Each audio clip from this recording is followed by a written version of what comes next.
Here we go. We're recording. We are on to episode 14. We are here with Kip Turner. Kip is one of the oldest opponents and teammates that I've had on this show, dating back to our days in Severna Park, Maryland. Kip, how we doing? Doing great. How are you? I'm excellent. Where are you? Breakfast edition, boys. Got Yeah, some coffee. this is the first one where we're all sipping on some coffee here. Yeah. Beautiful thing. Coffee talk. So, Kip, where are you? Are you in Charlottesville right now? Yeah, like just outside Charlottesville. We actually had a little snow dusting yesterday in the mountains here. And yeah, staying put, staying in quarantine, keeping the fam safe. And now you have a big yard and piece of property out there. Are you far enough away from everything that you got some space, or what's your setup? We are actually kind of in a development. Thank goodness there's a golf course nearby that's still open. But we're now tons of kids around, houses pretty stacked up on top of each other. But no, it's a good spot. We're trying to social distance, but it's tough with the little ones. Yeah, life is good. How about you? Did you give yourself the COVID cut, or did your wife give you the COVID cut? This cut was for right before I think the season ended. Oh. Our team did it. Oh. And it was for the Children's Hospital benefit. Right. Yeah. Okay. Yeah. You're ahead of the curve, is what you're saying. Yeah, exactly. Is that a Pusser's cup, by the way? Yes. Oh my goodness, that is amazing. If you need the recipe, it's right here. Oh boy. I hope that's not in there right now at 9 a.m. No. It's not. It's not. I got the CTB representing Ithaca. Oh, I College bagel for those who know. I have the CB2 representing Crate and Barrel. Awesome. Well, Kip, let's rewind back. I'm gonna pull up something here that I found. We'll rewind even further back. You grew up. Now, did your family live in? Were you actually in Severna Park, or were you in Annapolis? You guys are like right on the border, right? We were in Severna Park for my whole childhood. Got it. And so what did you play sports wise growing up? Because we didn't play together, at least. Right. I was Green Hornets, lacrosse, all growing up, and then Navy hockey. Okay. All right. And then right into Severn, everything. That's awesome. So, what were you? Because we never played too much together. So I was Severna. I played Green Hornets for a few years, but I moved between 8th, 9th, and 10th grade. I moved back up to Massachusetts. So kind of those core years we missed each other. But I am surprised. I was looking back. I found a photo of my 5th or 6th grade team, Big Dogs, the inaugural Big Dog champions, with I don't know if you remember Brian Gargan, Jake Baxter. We had Matt Hartman. We had a crew of guys that went on to play college lacrosse. It's pretty funny looking back in 5th grade. But here we go. Ice hockey team capsules. So you and I think some of our best battles have come on the ice. You were obviously a goalie. I was a forward. So your brother was the coach of this Severn team? My brother, he played ice hockey at Dartmouth. Oh, he did? Yeah. How did that happen? My family grew up in Colorado, and he was big into the hockey scene, and he just ended up going to play at Dartmouth. He was kind of the third string guy for 4 years, but he loved every minute of it, and then came back and taught at Severn. So he was actually my teacher in 8th grade English and 12th grade current affairs. So I had enough of my brother, a lot of my brother. How big is the age gap between you and your brother? How much older is he? 16, 15 years.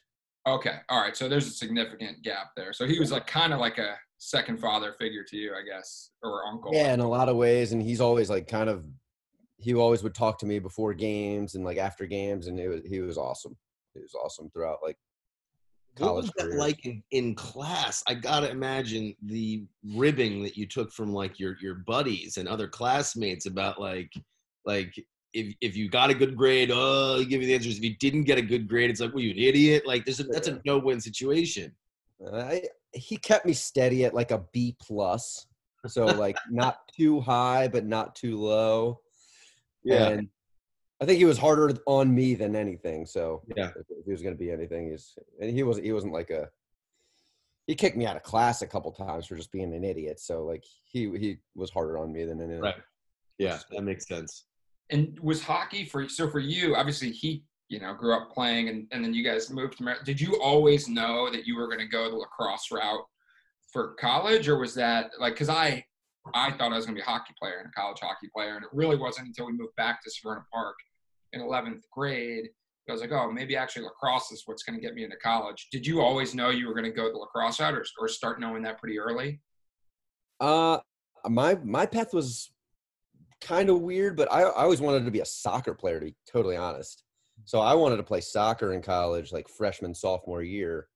And then all of a sudden, sophomore summer happened and kind of got some letters.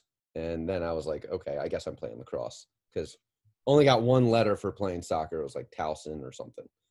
And how did That's fired. Yeah. I know. Sorry. Towson soccer. I don't know. Sorry, Tiger supporters. Going to be watching this, so we might be safe. Yeah, I think we're good. And then just how did UVA end up as the spot, which obviously now clearly made a big impact, and you made the right choice because here you are in Charlottesville now. But what was the deciding factor about UVA? Honestly, I really just wanted to go to Virginia from when I was like a little kid. We all grew up like kind of Maryland hoops fans, but maybe going to Navy football games when we were in Annapolis, and you probably felt the same way. But I just always like admired Virginia. Virginia had a good football team when we were young, and Strong soccer program, right? Yeah, great soccer program.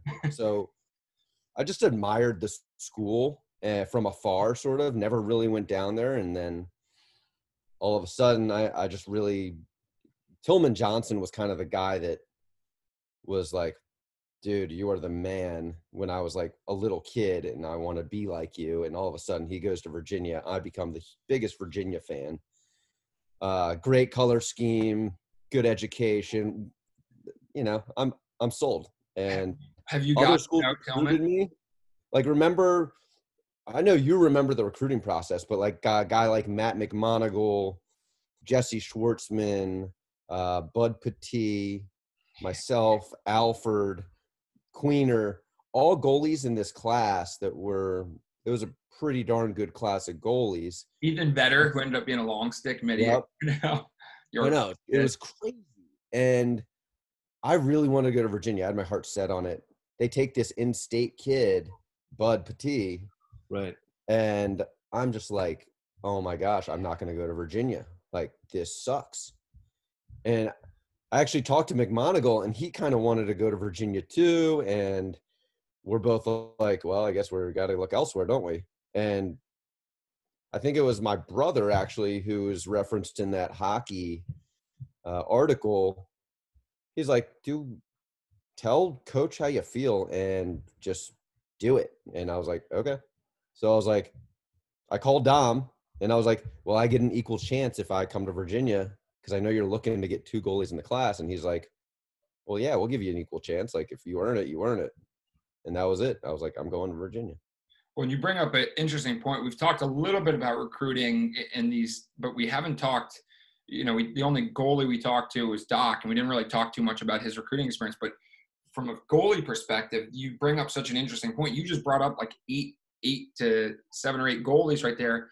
It's like those are the top 10 programs right there now just have their goalie spot filled. That's if they need to start it, if they need a goalie. So it's such a unique position. And how do you guys approach that as a college coach too, with like doing you only have maybe 1 spot or half a spot, if you want to consider it that. Like, it's a unique position to recruit for, right? It is so unique. And, sometimes we'll lose recruits. Sometimes we'll just recruits will shy away if like we got to, we have Alex Rode, who's a junior. They're going to shy away if they're a sophomore or a freshman because they know he's like kind of the top recruit in that class. So, maybe you decide, hey, we're going to spend little to no money on the goalies right behind him. But then, you'd want to get that 2 to 3 year gap between having some scholarship money put aside for a goalie or just bank on getting the best one out there. So it's a interesting thing where we try to recruit 3 goalies every 4 classes. And inevitably we'll have a walk-on, so we'll get 4 goalies on the team, and that's kind of how we do things. And sort of the same thing for face-off guys, but it is a interesting position to recruit for because it's like, okay, I can check that school off my list. I can't go there. Yeah. It's just hard. The walk-on goalie is like, dear God, that's tough. That is, that's a mindset thing. If you got it. Somebody who, like, wants to be there so bad and like loves it and like just doesn't care. He's like, I want to be on the team so bad, I'll do anything. I want to put the call out there to our viewers and listeners. Like, I want to hear a story of the walk-on goalie, unless you guys know one, of the walk-on goalie who ended up being the starter. Because I got a different one for you. I got the walk-on goalie that was like, screw this, I'm changing positions. I've had enough of this. I'm playing defense now. I think we had a couple D middies that were converted walk-on goalies. We had this guy Eric Chase, God love him. But we'd be like, scout goalie, be like, you'd have to mimic the other team's starting goalie. So so he'd be like getting out of the cage, and we'd be like, no, their goalie does like this, and he'd be like, I don't care. I don't just want to get hit.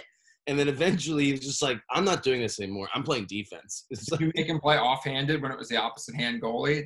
I've seen goalies do that. Yeah. Make goalies do that. Yeah, that's dedication to the act, to the craft. Yeah, incredible. So we had a goalie, and it was senior night. I'll keep the story very brief. Senior night. He had to, like, we start our seniors, and so it's a walk from our locker room up to Klockner Stadium. He walks up, he gets in goal. You could tell he's visibly nervous. He gets in net about 15 shots in. He goes, Coach, I forgot my cup. Like, I'm like, dude, like, you're starting the game. Like, what? And so, like, our backup goalie was like, all right, this is weird. But, like, right there on the field, like, just strips down. Here's my cup. And he actually played awesome. His name's Ryan Montgomery. And it was incredible. He like lit it up in the first quarter. He had like 7 saves. So 15 shots in warm-ups with no cup on is what you're saying? Yeah, he's like totally. It was so like dialed. He just didn't even realize he. Do you think he forgot his cup because he typically never wore a cup because he was probably like the 4th guy? So he's like, I'm not getting in. Why am I going to wear this thing for the whole game? True. Yeah, I didn't even think about that, but yeah, that could be it. He was used to his game day. No need for the cup today, baby. Let's let it loose. Mm-hmm. Well, let's take a look here at some of Kip Turner on the field. Feel free to stop me at any point. Oh, this might be a dud here. Let's get some action. Get nothing. There we go. So what game is this? This is the semifinals. Do you remember what year this is, Kip? 2006. That was the year we won. We had that kind of ridiculous team, just a lot of firepower. The Kyle Dixon, Matt Ward, Mike Culver. Oh, Matt Ward was the Tewarton winner that year, right? 2006? Yes. Kyle Dixon, Midi of the Year, Defenseman of the Year, Mike Culver. Yeah. Oh, this must be breaking it down. So have you already broken this down before? The Lax goalie network? I have, actually. So this play, like, I kind of particularly remember, it's just like, it's the – Oh, telestrator. Ooh, look at that. Virginia kind of – the way we played, you could get left naked for these shots a lot. Yeah. Fast, sliding upfield a little bit. You're reckless at times. So what I'm kind of doing here is I'm just waiting. I'm trying to be as patient as possible while still like, I know where he wants to finish. He probably just wants to finish like burying it into the ground. And I try to take the off stick side away a little bit more with my body. And then I just leave my stick on that stick side and just let it hang. But you can see if you watch it closely, you'll see like my stick's dropping here. Yeah. From this view. And you kind of like get unconsciously, I'm kind of baiting him. You just do it so many times that, and so many repetitions that you just unconsciously do things to bait shooters. And that's what I was going to ask. How much do you like in your head think about things as you're like, do you watch their eyes? Do you watch their stick, or is it all so instinctual at this point that you kind of just do your thing and you don't really think through those different steps? I think it happens too fast. Yeah. So things like this just happen too fast. And yeah, you can watch film and try to correct things and do different things in practice, but like you see that head move and kind of dropping the stick down a little bit.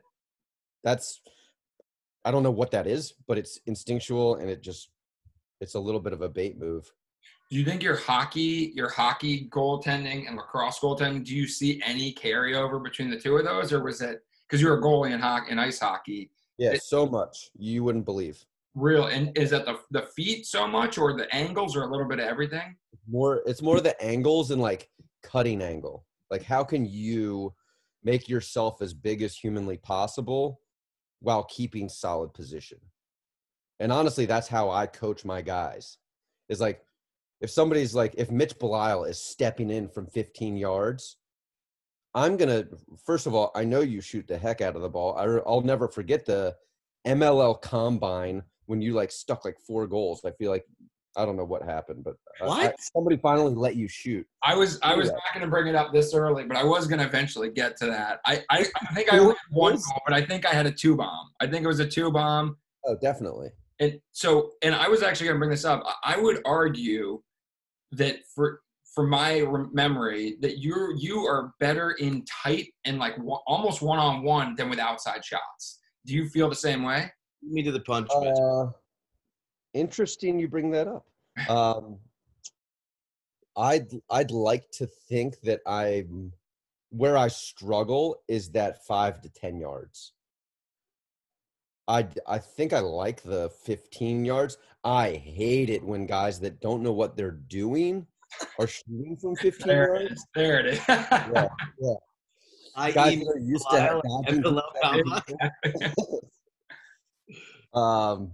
I really don't love the whole pole shooting thing. I'm not going to single anybody out here because I'm very good friends with them. But I know guys like Drew Adams are terrified of 2-pointers.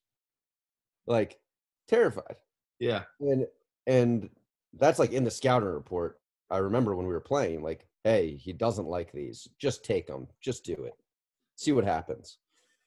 I hope that wasn't the scout on me because I actually I felt pretty good about my 2-point ability.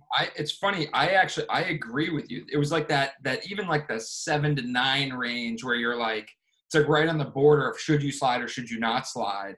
Where sometimes I'm like, man, I'm surprised Kip didn't have that. But then in tight, I'm like, yeah, no, he's fine. He's like one-on-one saves. Like you know, you expect maybe 50-50. You're like 75-25 making the save. Yeah, I don't think that was a scout thing. I think that was more of like a reputation thing. Like, because like, how is that going to be on a scout? Like, hey, if you're right on the crease, back up 5 yards. Like, you know, just pull it out. He's going to save it. So I think it was more of like man, like this guy's just like better in tight for like whatever reason. So well, and here's some evidence. This is from 2012. So we got the opportunity. So you were drafted by the Cannons, and we got the opportunity to play together, Kip. That's right. And won the championship in 2011. I'll never forget sitting on your family's back patio after we won that thing in downtown Annapolis. That's still one of my favorite memories from that whole experience was being there with all you guys and kind of just decompressing with the team. But then you went on to win again in 2012 and 2013. Yeah, it was a little wild that year. It was like when Jordan Burke came in for me about halfway through the season, I became the backup goalie, and I was not used to that role, and that was a hard thing for me. And I just felt like I had more to prove. Wait, time out. Let me call timeout. Yeah. Okay, finish the story, and then we'll get into Ryan getting annihilated and stuff. Yes. That year taught me so much about like being a good teammate and like helped me become a better coach, honestly, because I was trying to just help him along, trying to be like, what can I do for the team when I'm not starting? And I thought that was just a good learning experience while I was coaching at Brown, to be like, listen, like adversity sucks, but like you got to deal with it and do the best you can with it. And that's what happened when I was with the Cannons. So no doubt they let me go, and then I'm with the Bayhawks the next couple of years. Just feeling like I had something a little bit more to prove from playing standpoint, and trying to not give up that starting job again and try to play a little bit better, a little cleaner. Well, and I remember it, and I remember being impressed with how you handled it, and you could tell you weren't like thrilled, because obviously you're a competitive guy and you're one of the best goalies ever played in the MLL, but at the same time you handled it with such class and dignity, and then again when we won and we were like hanging out at your house, it was like that's what being a teammate is all about, and that to me always struck a chord of like that moment of all of us together and you like hosting everyone, despite having this like weird dynamic with having lost that starting job. So I thought for me that was a cool moment to see, for you, and then to have you go and win 2 back-to-back with the Bayhawks just shows that, hey, this was just kind of a fluky thing where a hot goalie came in and took your spot, and Jordan Burke ended up being a fantastic goalie as well. But yeah, no, it was certainly made a big impact on me as well. Thank you for that, Mitchie. So we'll get to Coach RB here, wide open on the doorstep. The scout ride. You should have written the scouting report. Pull it out 10 more yards. Yep. And then that's like, Spallina just comes through and absolutely annihilates. I have to ask you, Boyle, like, I don't know if anybody's been hit by somebody more than the Spallina-Boyle combo. As former teammates, how do you feel about that? Like, I was going to ask you, what was it like going from being his opponent to being his teammate? I didn't have to deal with him that much. So, like, yeah. I think he's an incredible teammate. Yeah. Like, he is still to this day, like, I talk to him and he's just like one of the greatest guys ever. He'll send me video clips about like just him clearing creases and just saying like, I got your back, like the most Long Island, like random meathead thing ever. But he's like one of the greatest guys in the locker room. But I really hated him I actually hated him as an opponent. Yeah. Two goalies on the Trilogy Lacrosse Theater both have listed Spallina as their favorite defensive teammate. Yeah. I mean, if you're looking for a guy to strike fear in a little bit in an opponent, he's the guy. He's perfect. I feel like Mike Evans went from like a really solid defender, but like kind of steady, and then like Polanco and Spallina joined the team, and like all of a sudden Evans like this whole new like personality came out of him, where like he became this like hard ass that like I don't think he was prior to their arrival. Yeah, no, he wasn't, and it turned him. He got turned by the Long Island. He went to the dark side. How about this one right here? Bucky, how much do you think Ryan yelled at Bucky for not scoring this one on this? What a ride by Pasque.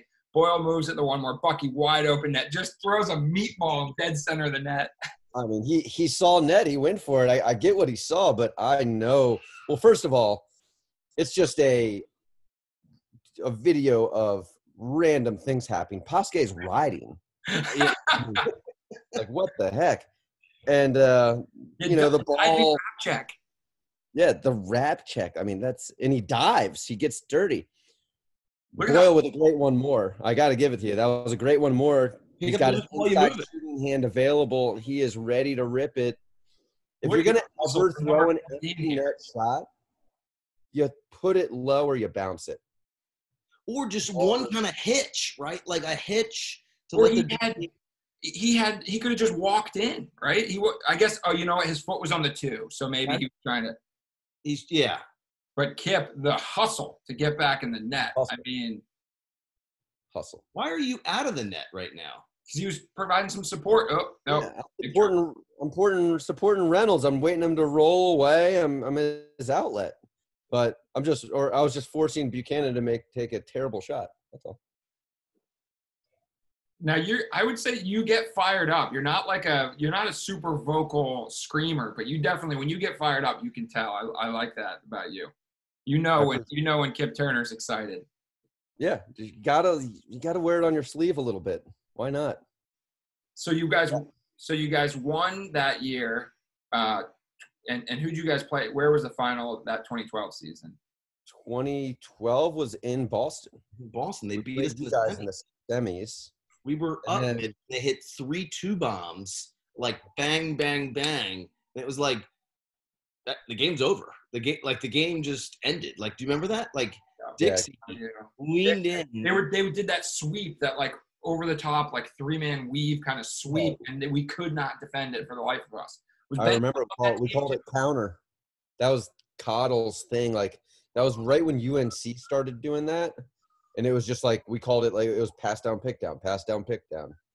And it set up the 2 really well if you would just go under it. You would go under those picks. Like, why would you try to fight through it? And you guys would just shoot over the pick. And you had bombers from the outside. There's nothing we could do. Yeah. At that point, when you have shooters like I think we had, you have to be like super not worried about matchups. You just have to be like, just jump switch everything. Yeah. Be aggressive. It was Stephen Brooks. It was Kyle Dixon. And I'm blanking on Ben Hunt was Westervelt. Westervelt was more of an attackman. But he would get open. He would get open off that because guys would jump up and then he would be there on the crease or like fading out from those wings. Yep. You guys hit like it was either 2, maybe 3, but I think it was 2 straight 2-bombs, and it was like a 1-goal lead became a 3-goal deficit, and it was like, well, that's it. And then we like clawed back, but it was like we ran out of time. Yep. And then we played the Outlaws, but I remember that was when Mundorf got hurt. Right. Yes. And so they just weren't the same. The walkthrough the day before. Yeah, that's right. Right. It was at. Don't go so hard in the walkthrough. There's an 8 to 10 save right there, Kip. Yeah, so honestly, if you go back on that one, this might have been one of my best saves of the year. This like Kimner could shoot the ball too. Oh, there's some names in here: Tripuka, Kimner, some guys that were good for a few years in this heyday, MLL heyday. I'll be honest, this was like the most fun I'd ever had playing those years, the kind of 2009 to 2013. Connor Martin. Yeah, Con Bro. Mike Stone. In tight. Can't score on Kip. That's the easiest save in the world. That is the easiest save in the world, Mike Stone. Come on, you're better than that, brother. Let's see it again. He's not an inside guy, obviously. I mean, Boyle, you wouldn't teach this. Look low, shoot low. Drop and he fades away. He fades away. You got to get in front. He's got to take that step to the middle there. Yeah, even I. You got to pay the price. The one-hand scoop shot. Is that Will Manny? That was a nice save right there. That looked like that. Is that Will wearing 0? I think it did look like Manny. Did Manny wear 0 for a bit? I thought he always wore 1. Is that a bloodstained shirt? Blood sets. Could be. Kip, were you on the Cannons when we had the blood stains on the back, the last name? No. Blood sets. So they send the roster to the people that print the nameplates out, and they sent it, 1 Manny, 30 or 85 Belial, 15 Turner, and then they have like a 56 and 57. They just wrote blood sets, like for like if someone. So they printed blood sets on the back. That is awesome. So like 56 and 57 were blood sets. Foxy was like, look at this, guys. He puts it up, just blood sets. That's the last name. Oh, it was amazing. Gosh, Sieverts could shoot the ball, huh? They're small. Just clearing the crease again. Yep, why not? Oh, that's high, too. Yep. That Greer. Yep, sorry. Danowski, that low, like hip shot outside. Danowski's always deadly with that. Mm-hmm. How much do you play the scout versus just like playing? Like Dino from outside, like did you kind of have a read on like what type of shots he likes, or is it kind of a guy by guy? Oh, Streebs! Rewind that one, by the way. This is on Streebs. Like, so how much do you like play that scout versus just read and react?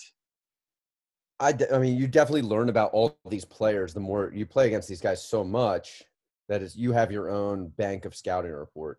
Okay. Like the Danowski sidearm thing is definitely a scout, but it's also really hard to save, even if you scout it, because he shoots it really hard, and he's kind of that sidearm. You know it's going low, but you just don't know where low. So It's still really hard to get to. This one, Zach Greer in tight with space. I like his chances here. What are you thinking here? Just hug the pipe and get as big as possible? I guess I don't remember that shot, but yeah, I mean he kind of faded probably because Spallina was like yelling at him. But that's a good slide. Like everything on that timing, like that's a goalie should save that. Yeah, I'm loving these saves on Streble. Yeah, Streble had a rough shooting game that day. I remember that day. We kind of usually get into this in the hot seat, but we're talking about now. Who do you feel the most confident when like that you like have their number shooting wise, like career wise? Like who are you like? Oh, I had his number. Oh, college career. Yeah, go both. Michael Phipps. Oh wow, and you and Phipps are teammates, right? At Severn. Yeah, we were like best buddies. I love it. Still are. Still talk to him all the time. But yeah, just throw him right under the bus. I love it. Yep. How about pro wise? In the pro league, I thought it got really hard because the shooters were so damn good, and the defense was sometimes, not as good as always blame the defense, Kip. Gosh, who would I say was like the easiest one? I'll give you the hardest one for me was like the guy like Brad Ross. Man, I could shoot the living daylights out of the ball. Oh my gosh! But a heavy shot. It would like hit the boards in the back and like rattle them or like knock them over like from 2-point range. Like when his shot hit a goalie, it was like, oh, like you like I would feel it. Even if it was the opponent, I was like, oh, like man, like because his windup was like 10 years, right? Like. Yeah. It's like 5 steps, and it came out like 120, and just like thud, and I like yeah. I always felt. Who I like to see shooting? Who do I like seeing shooting? Honestly, like I didn't hate Rabels for as much as people thought it was like a ridiculously hard shot, just because you kind of it was hard. If he had his feet set, it was really tough. But on the run, I just didn't think it was that bad. But it was still hard. So he's not the easiest. It was just thinking about like the ones people thought were difficult. I imagine you probably remember those more distinctly too than like I don't know, like just like middle of the pack kind of guy running down the alley. Yeah, true. That's true. Who was the guy that when he shot it, you're like, I have no freaking clue where this is going? Mitch Belial. How about Kevin Cassis? Oh man. Should we get into that? We're gonna bring this one up. This was the worst. This is like the worst. The amount of time My own players have sent me text messages about this thing. Is this your rookie year? Yeah, I think this was like my first or second year. And like, I'm like, why is nobody guarding Strebel? Like, what the hell is going on? Well, that you could just see you starting to get more and more frantic in the cage. You're like, come on, somebody, anybody, please. Kip, I'm behind the goal here, and I'm like, oh my God, he doesn't know. He doesn't know. Because I'm looking at Streebs because I'm like a ball side outlet. Look, rewind. You know what throws you off? They My slide, man slides upfield. I think my man. Look. My man slides. If he doesn't go, maybe at that point you're like, wait a second, he doesn't have the ball. But you see the slide out of the corner of your eye. Okay, you're like, all right, now I got to gear up for this. Well, but no, because that guy, whoever was covering me, had the exact same thought as Kip. He's like, why isn't somebody coming to Strebel? I got to slide. Who was that? Pasavia? McElduff? Anyway, hey, my hockey background's coming out though. I challenged the shooter. I'm like, nobody's coming. He is naked. I might as well just take some angle away. And here's another look at it. He probably did this 5 times in the MLL. It's amazing. It's the best at this. You like, what's the secondary reaction you have there? You're almost like, do you hear the ball go in or something? Yeah, I hear something, and I'm just like, what the hell? Maybe Strebel's throwing a good pump fake. I don't know. That was a pretty good job of selling it. That up. That was embarrassing, but that's okay. Well, I don't want to pour on or kick the horse when he's down, but you got to look at one more of these. Oh, great. This has had to be one of your last years, right? Yep. My whole thing is like, you should give the ball to Steele. Why wouldn't you give the ball to Steele? He's prisons. Nice little sell. He sells it pretty well, honestly. Have you ever been hit with one of these? That's the other thing I'm putting a call out. Who has had a perfectly executed hidden ball trick and then just drilled the goalie with the shot? You know what I've done? I've acted like I didn't know where it was. That's a good one. But I did know where it was, and I've done that a couple times. That's a good one. Bait him into it. Get first like the Hamilton Nationals or something. Those guys. Your players bring up that play more than anything else. They don't bring up like when you want, like it's great. No, they don't. So disrespectful. At Founders Circle, we asked, what if we brewed a beer perfect for? Well, last thing I wanted to bring up before we get into like our quick hits and is this past year winning the, you guys are still the reigning champs in NCAA, which is pretty wild. And I guess talk about going in, I feel like you always, obviously as a college coach, you're always like, that's your goal, right? Is to win the championship. And with Virginia, you guys are perennial competitors, but like, was this the team you're like, oh yeah, this is the team that's going to win the national championship? Did you feel that at any point, or was it one of those where it just like kind of happened and things started rolling? It was one of those kind of happened, things just started rolling for sure. You knew we had a chance. Like so many teams have a chance. Right. And then just sort of down the stretch there, as you guys, I don't know how much of it you watched, but it was like some of the nuttiest comebacks I've been a part of. And I've got the Maryland one pulled up here on YouTube. I'm trying to find the clip that, obviously the one that most people know about is the crossbar goal, no goal, or whatever you want to call it. Right. But, and that one, I mean, when you saw it, were you like, oh, that was a crossbar? Yeah, we were all like, the whole coaching staff who kind of stands by that, sideline we're all like looking at each other like, when are they going to correct this? And as soon as they come over to the box and they have their meeting, talk about it, and we're just like, okay, they called it a goal. I guess it's a goal. Sounds great. But more importantly, just kind of down the stretch when we needed plays, we had guys make plays. That's what happened for us. And we were down in pretty much every game. We almost felt more comfortable being down. Yeah, what do you attribute that to? I think Ryan Conrad, along with our sort of seniors, were like, we're just not gonna we're not gonna fold. And that's kind of how they played. And it started early in the season. When we played Syracuse and then Brown and then Princeton and just had that overtime momentum where we were just winning games coming back from 4 or 5 down like it was no big deal. When it was a huge deal, obviously.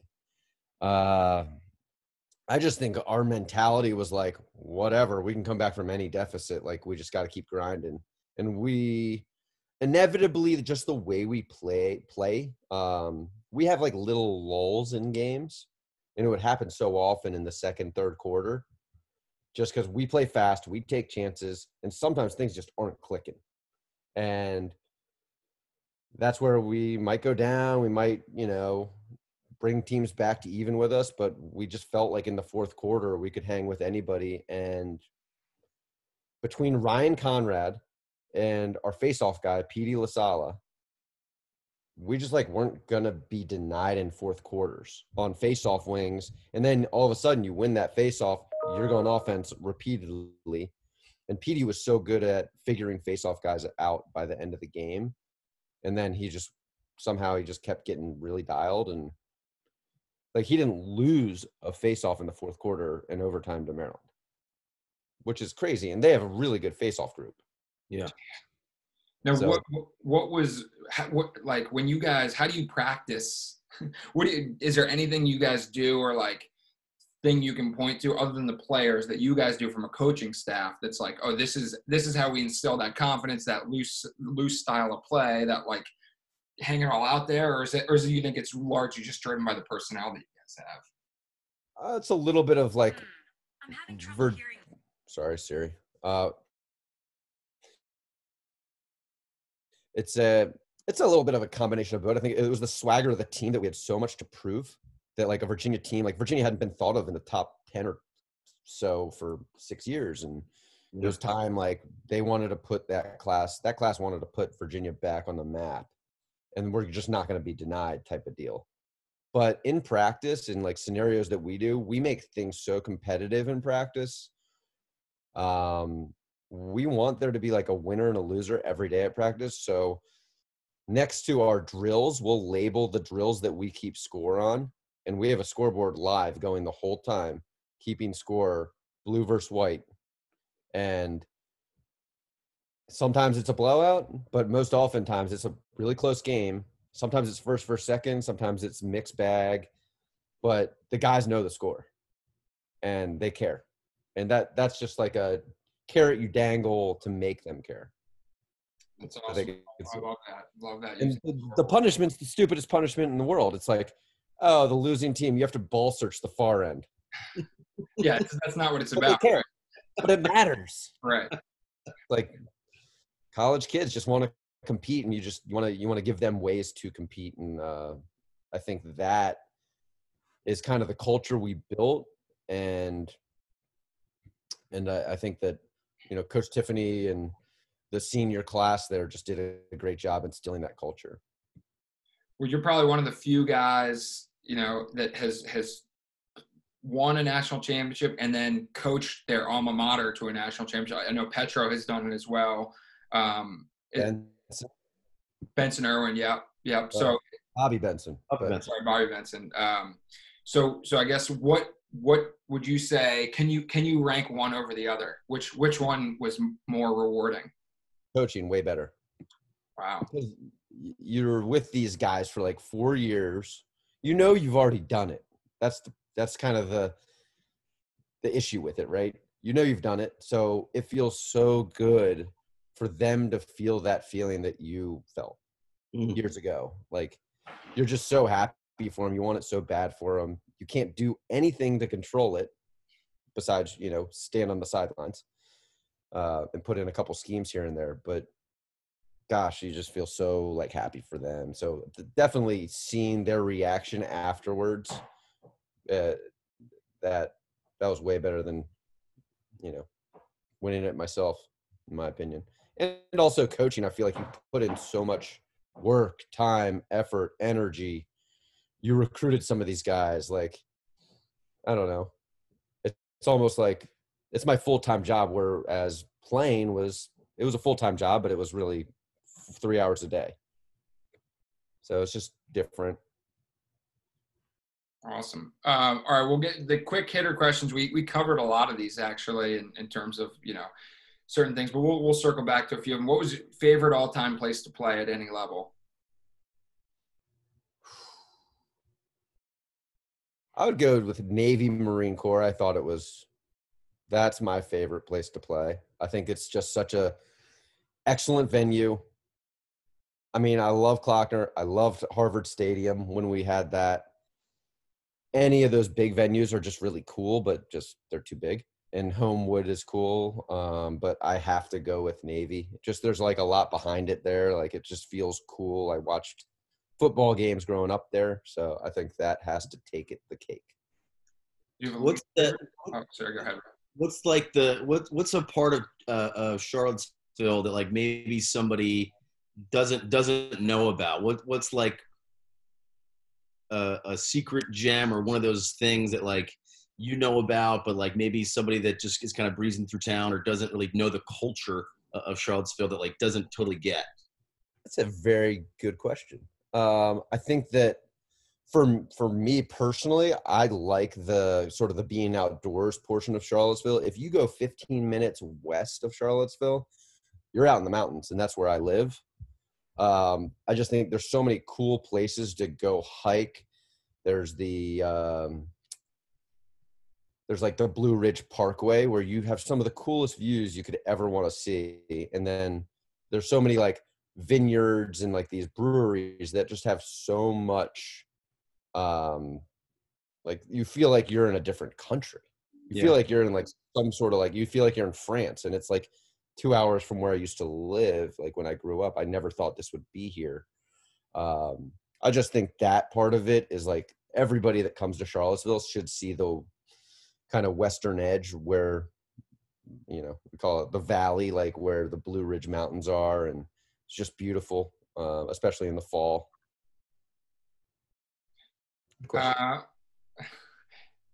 Do you have a most memorable save, a specific most memorable save? Wow, you're never going to be able to pull this up. Maybe you will. It was on Twitter recently. It was Steve Pizer at Homewood. I think he just catches it, turns, rips a shot. It outlets to, I think, Ricky Smith upfield. I'm having trouble hearing you.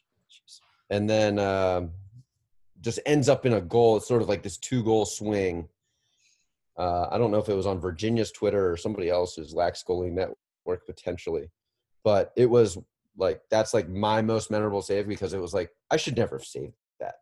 And it was that 7 to 9 yard or 5 to 10 yard range of like, no way. He was 1-0, bounces our way, goal at the other end. And then, RIP Will Barrow, my boy. Always thinking of him. Lacrosse Twitter is finally like catching up to other sports in terms of like, now you've got like the vintage stuff, you've got like the position specific stuff, schools are doing a better job, personalities are coming in. What's your favorite kind of off the beaten path, or maybe not even off the beaten path, kind of Twitter lacrosse Twitter follow? Mine has to be the Lax Goalie Network. It is Gittleman. Everybody knows that. And he just does such like a good job with Lax Film Room. Lax Goalie Network. Is both? Not Lax Film Room, somebody else. I think. Maybe it's not. No, well, the one's given. Lax Film Studies, and then he also does the Lax Goalie Network, right? Oh, got it. Okay. Yeah, it does. Film Room is Patrick McEwen from Inside Lacrosse. But what he does is he points to the strengths of goalies, what they do, and I like learning from it. Like I talk to my goalies about it. I send them stuff. I use it as a teaching tool. I think he does a really good job kind of highlighting goalies and what they do great and trying to steal little things from that. And I just like watching some of those old school goalies that I grew up watching. I think it's really cool.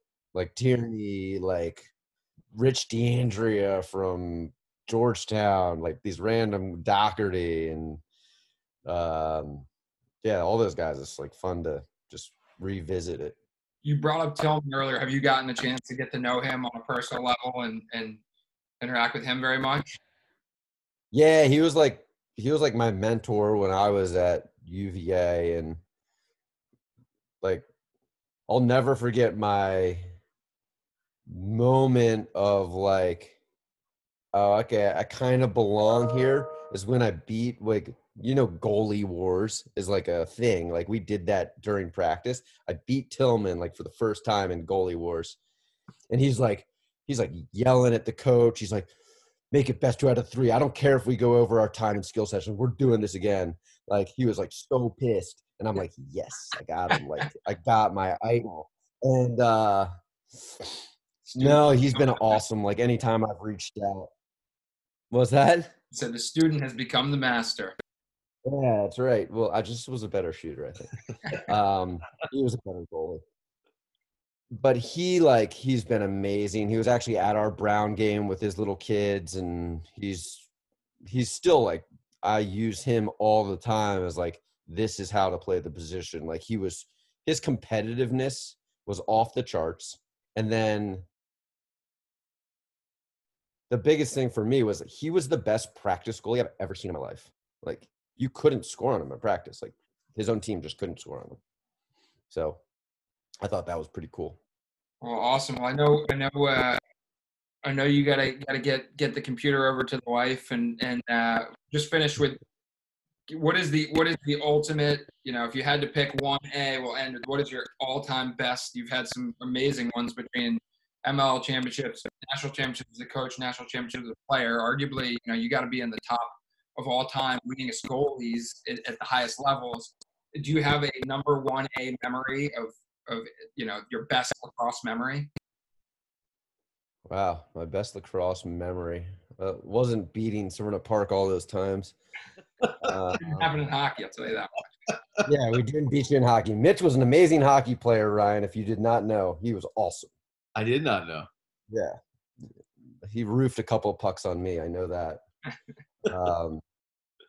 Favorite all-time memory, probably like just because it was so special. It had to be winning last year, 2019. But my close second has to be the Bayhawks. Kind of the one at Harvard Stadium, like the year after I went through a ton of stuff, and then you come back and you win one, and it just felt really good. And I have such an admiration for Coach Cottle, and he's like one of my favorite people in the sport. And he just taught me a different kind of way to think the game, and he showed so much compassion and love for his players. Like I just loved playing for him. I thought it was awesome. But 1A has to be the 2019 championship. It's just really cool to get your alma mater back on the map. Awesome. Well, Kip, I really appreciate you taking some time this morning with us. It's always a pleasure chatting with you. I think it's cool to get to do these because you get to interact with so many people that you've shared a lot of these special memories with. And so I brought up that sitting on your back patio after winning the 2011 championship, still one of my top memories. And so I appreciate getting to be a teammate of yours and competing against you, and you letting me score a 2-bomb in the MLL draft day so I could get a crack at it. Well, thank you guys. I mean, all you guys do with Trilogy and doing all this education, and I mean, you guys do it the right way, and I love being a part of it. And two of my very special friends, cheers to you guys. Yeah, a little coffee cheers to finish it off, and loved having you on board. So great seeing you, and enjoyed reliving some of these memories. Maybe not the saves, but all the other ones. Yeah, getting drilled by Serena. All right, boys. We'll see you later. Thank you, guys.